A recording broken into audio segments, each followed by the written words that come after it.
The generic geriatric cyclist. Episode 12.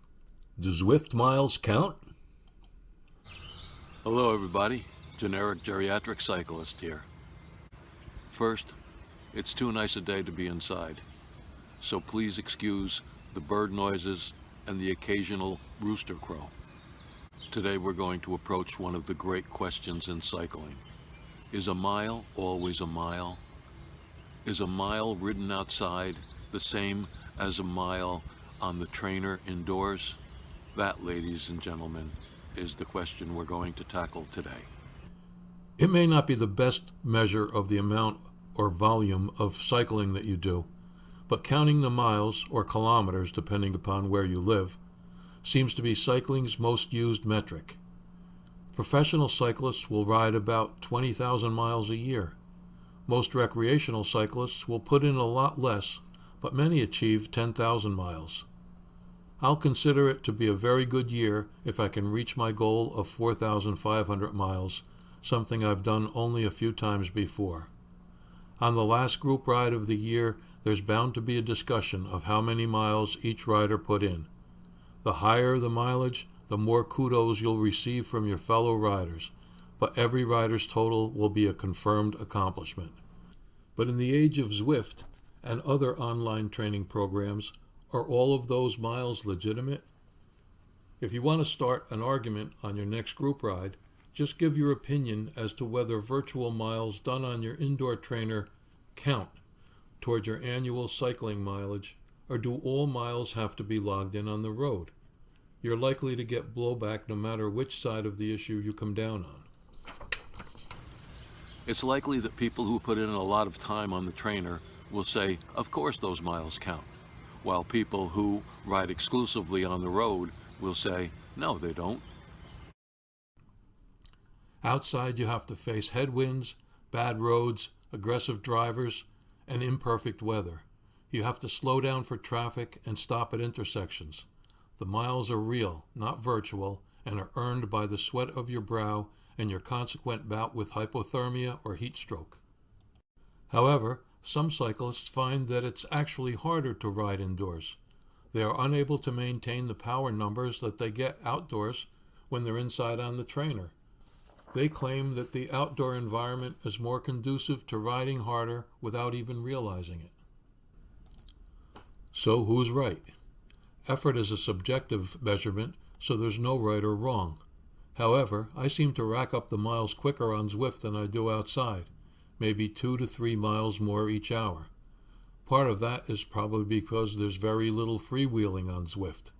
Also, while I know it's an estimate and not an objective measurement, Strava always estimates my average power to be about 20 to 25% more indoors than outdoors. I have no idea why. The trainer can give your heart, lungs, and legs a great workout, but since the trainer keeps you stable, you don't utilize your core and other supporting muscles in your neck and arms to balance the bike. I feel that every spring when I ache in places where I didn't even know I had muscles during the winter. My avatar also rides in a more aerodynamic position than I do. My Zwift bike is a lightweight climbing bike with carbon wheels. On the road, I ride a heavier bike with endurance geometry, and I spend a lot of time on the hoods and tops. I ride in the drops only on the rarest occasions. Another advantage for Zwift is that all of their virtual roads have an ultra-smooth surface. In the potholed real world with broken-up shoulders, it's sometimes more like mountain biking. One more thing, you can take sharp corners a whole lot faster than you can in the real world when you're on Zwift. Nobody would survive that kind of riding on the road. So, to answer our initial question, when you tally your annual mileage, do the virtual miles make it into the totals? Proponents will say that they put in the effort and they should get the credit. Opponents will say that a virtual mile is not a real mile. You're comparing apples to oranges.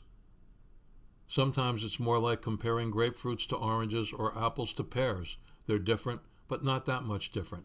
At other times, they're more like apples and elephants, not even in the same ballpark. And doing the research for this episode, I came to the conclusion that miles are not the best way to measure the effort that you're putting out on the road or inside.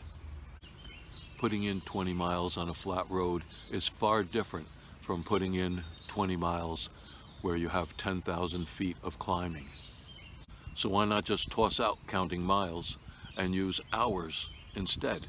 There are no virtual hours and real hours, so it should be pretty much the same, right?